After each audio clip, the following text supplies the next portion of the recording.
This video is made possible by the free-to-play action game Crossout. Check out the game through the link in the description below, and you can start with 3 extra weapons or a vehicle cabin just for registering. So World War II, it was a horrible conflict. This conflict killed as many as 75 million people, making it the most deadly war in all of human history. Just take a moment to let that sink in for a second. 75 million people in just 6 years, from 1939 to 1945. It's an almost unfathomably large number of people. Up to 100 million people, they served in the various militaries during the war, and it was the first time people witnessed the most destructive weapon ever developed by humans: the atomic bomb. World War II was unlike any war, past or present, and in the environment of total war, civilians, they were considered fair game in battle. This attitude led to the most barbaric and unprecedented atrocities against civilians, such as mass rape, death marches, wholesale murder, and exterminations. But what gets lost in this mass of death and destruction are the acts of kindness that sometimes took place. Number 10. Brown and Stigler. In 1943, Second Lieutenant Charlie Brown had flown a successful B-17 bombing run against a German munitions factory. But even though the bombing run was a success, the B-17 was hanging on for dear life as it came under attack by enemy planes. They knocked out the oxygen, hydraulic, and electric systems, the number 2 and 3 engines, partially destroyed the number 4 engine, ripped out a part of the plane's exterior, damaged the tail, as well as one of the rings, plus 11 guns were incapacitated. To make matters worse, most of the crew was injured and the tail gunner was killed. Lieutenant Brown struggled mightily to return the plane to base. A Luftwaffe pilot, Franz Stigler, came across the bomber in his Bf-109. Only needing one more enemy kill to win the coveted Knight's Cross, Stigler instead relented from downing the bomber after seeing the terrified crew and the bloodied Lieutenant Brown. Stigler later said that shooting down the plane would be akin to shooting a man in a parachute, and his commanding officer had preached honor in the skies. Stigler even escorted the bomber for some time, ensuring its safety, and as he departed, he saluted Lieutenant Brown. Brown and Stigler met years later in a touching reunion. They both died 6 months apart from each other in 2008. Brown was 87, Stigler 92. Number 9. Motts, Tonelli and the Ring.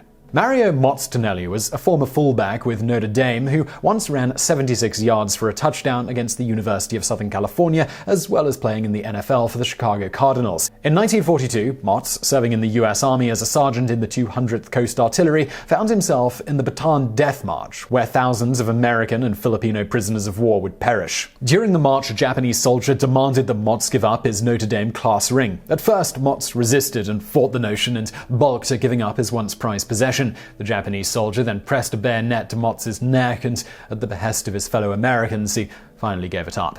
But one of the Japanese officers had recognized Motts from his days playing for Notre Dame. The English-speaking officer had been educated at USC. He asked Motts if one of his soldiers had taken something from him. Motts answered, and the officer immediately took the ring from the Japanese soldier and gave it back to Motts. Now, this may not seem like a big deal, but to Motts, he said that it was like receiving a piece of his life back. He credited this act and the ring in helping him survive the death march and ultimately the war. Number 8. Gernot, Knop and Dorothy Bird. William Ross, a pilot for the English RAF, and Gernot Knop, a German, were absolute foes on the battlefield. But Knop would do something that would extend beyond the constraints of their respective militaries. Ross was attacking his target, a Nazi fuel ship. During this mission, Ross was killed as his plane was downed by anti-aircraft weapons. Knop had witnessed Ross's death. A year after the war had ended, Dorothy Bird, Ross's fiancée, received a letter from Hamburg. Inside was a handwritten letter from Knop in English describing what he had witnessed and how the bodies of Ross and his comrades were treated with the utmost respect and given full military honors at burial. Field Marshal Erwin Rommel even saluted Ross, respecting the bravery that the young pilot displayed.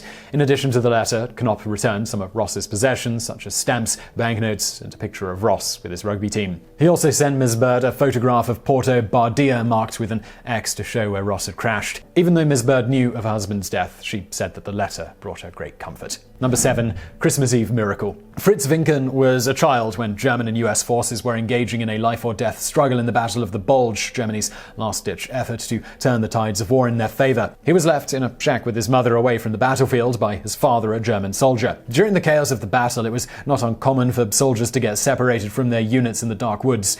On Christmas Eve, 3 lost US soldiers had come across the shack and asked to come in. Fritz and the German cook's wife had a chicken cooking, which was to be their meal for the holiday. But the woman had invited the lost Americans to partake in the supper. As they waited for the meal, a knock rang out on the shack's door. It was 4 German soldiers. They also had become separated from their unit. The lady remarked that they were guests, and for them to enter they would have to lay down their arms. The Americans had done likewise. After some awkward silence, a US soldier offered the Germans cigarettes. This broke the ice, and one of the German soldiers began to treat one of the Americans who had been wounded. Later, they all broke out in song, singing Silent Night, and slept under the same roof for the evening. In the morning, the German soldiers gave directions for the Americans to rejoin their unit, as well as building a stretcher for the wounded GI. The Germans returned as well, bringing the woman and her son to her husband. Number 6. Little boy in the photo. Tim Roos wanted to find out more about his grandfather, Carl Roos, who had passed away in 2007. After his death, Carl had inherited his grandfather's wartime souvenirs and memorabilia. Carl Roos had survived being a prisoner of war of the Japanese. He was also another survivor of the Bataan Death March. When Carl Roos boarded the USS Rescue in 1945, he got rid of all of his possessions except for 2 photographs, one of himself and one of a young Japanese boy. When Tim had begun his investigation into his grandfather's experiences, he learned why he had kept the photograph of the young Japanese boy for all of these years. The young boy had helped save Carl's life when he was a POW. When Carl was being worked in a Japanese prison camp, the young boy would sneak extra food to Carl, keeping him going. He also offered friendship, despite the barrier of language that existed between them. Tim credited the child with not only saving his grandfather during the war, but after as well, allowing the veteran to move on in his life without anger or bitterness. Tim eventually found the identity of the young boy in the photo after going to Japan. His name was Fumio Nishioak. Tim ultimately met with Fumio's brother and wife, but sadly, Fumio had passed away from an illness when he was 30. Now, just before we get into the top 5, maybe you've been watching this video and it's given you a thirst for war, in which case, you're a psychopath. But really, this video is brought to you by Crossout, and let's just keep our wars on the internet, shall we? Crossout is an online vehicle action game set in a post-apocalyptic future. Basically, what you do is construct your own crazy vehicle from the ground up with all sorts of different parts. It's a super fast-paced game with a whole load of different game modes, and you've got pretty much limitless freedom to create whatever you want, and what you do with the vehicle that you go into battle with is entirely up to you. Join us on the battlefield for free. You can use the link in the description below. Going through that link not only helps support this show, but you also get a free starter set, and that gives you 3 extra weapons or a vehicle cabin, and that's all for just registering with the link in the description. Thanks to Crossout for the sponsorship, and let's crack on with those top 5. Number 5. Ross and the Unknown Soldier. Stephen Ross was 14 years old, and he had been in and out of concentration camps for 10 years when his camp was liberated by the Allies. Ross was housed in Dachau, where there were 67,665 other prisoners. Dachau was the training facility for concentration camp guards, as well as being the model for all of the other camps. During this time as a prisoner, Ross was beaten viciously, humiliated, used for medical experiments, as well as systematically starved. After liberation, Ross met an American soldier who shared his food with a starving boy and gave him a small American flag. Ross responded by kissing the soldier's boots. He credited this inconspicuous, seemingly small act of kindness as giving him the will to live and saving his life. Ross spent the next 60 years trying to find that soldier, even going so far as participating in the show Unsolved Mysteries. The soldier was Steve Sattler of the US 191st Tank Battalion. Brenda Clark, Sattler's granddaughter, saw the episode and contacted Ross. The two families reunited, and Ross gave Sattler's family an American flag out of gratitude. Sattler passed away in 1986. Number 4. The Jew Hidden by a German Officer. Vladislav Spilsman was a talented musician, pianist, and composer.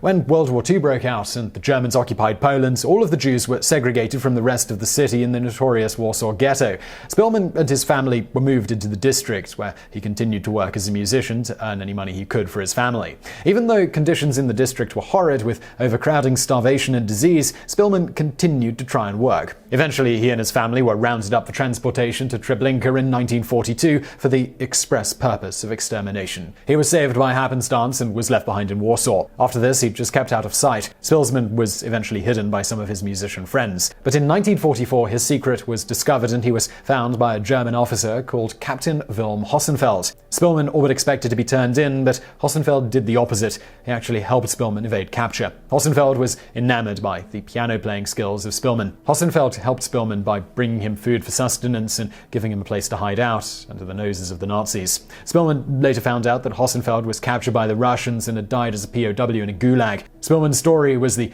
basis of the 2002 movie, The Pianist. Number 3. HMS Glowworm and the Hipper. The HMS Glowworm was a G-class destroyer-type ship. In April 1940, the Glowworm encountered the heavy cruiser Admiral Hipper, part of the detachment. The detachment was on its way to Norway to assist with Germany's invasion efforts. When Glowworm spotted the detachment, it fired upon it. Hipper responded to the distress calls and fired upon the Glowworm with 20.3 centimeter guns, which caused damage to the ship. The Hipper shot at the Glowworm again, but this time with 10.5 centimeter guns. In this volley, the Glowworm suffered extensive damage. Lieutenant Commander Gerard Broadmead, commander of the Glowworm, gave the order to fire at the Hipper, but all 5 torpedoes missed its target. In perhaps a last-ditch effort to sink the Hipper, Roop commanded that the Glowworm ram the much larger ship, which caused further damage to the Glowworm. The Hipper suffered damage as well, but it was not enough to sink it. The Glowworm finally exploded. 109 sailors were killed, but instead of taking vengeance, the Hipper and her crew began to rescue the English sailors. 40 in total were rescued and were treated very well, according to accounts. But it doesn't stop there. The Hipper's commander, Captain Zur-C. Hay, was so impressed with Roop's gallantry, he actually went out of his way to write to the British government and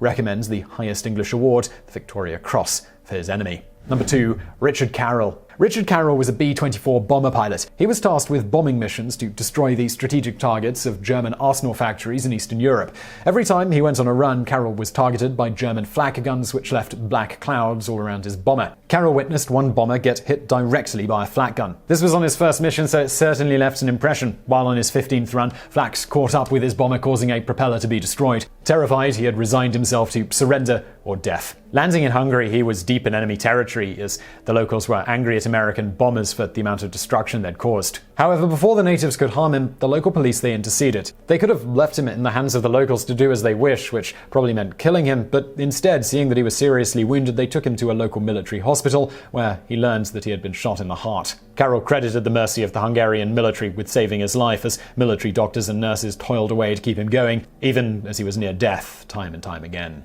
Number 1. The Desert Fox. It seems as if Erwin Rommel has a somewhat split consensus from people. Some people consider him just as guilty as other German military leaders as he went along with advancing Hitler's war effort, while others say that Rommel was just a professional soldier doing what professional soldiers do. And Rommel, indeed, was as professional as they come. He served with gallantry in World War I and was awarded for his courage. During the onset of World War II, Rommel stood out from the pack as the 7th Panzer Division commander in the German invasion of France.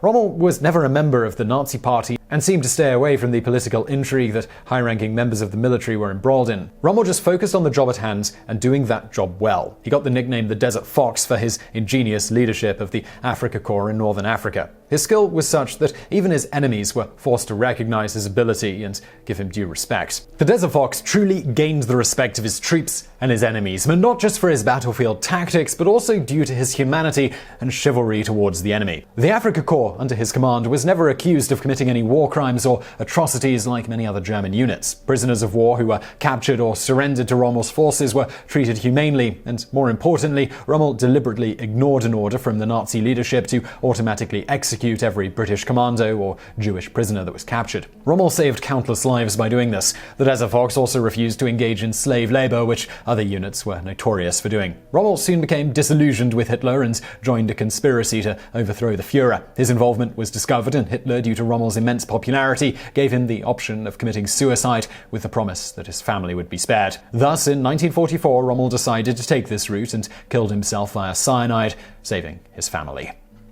So I really hope you found that video interesting. If you did, give us a thumbs up below and don't forget to subscribe. Got brand new videos just like this every day of the week. Also, check out our sponsor Crossout, link to them below. And as always, thank you for watching.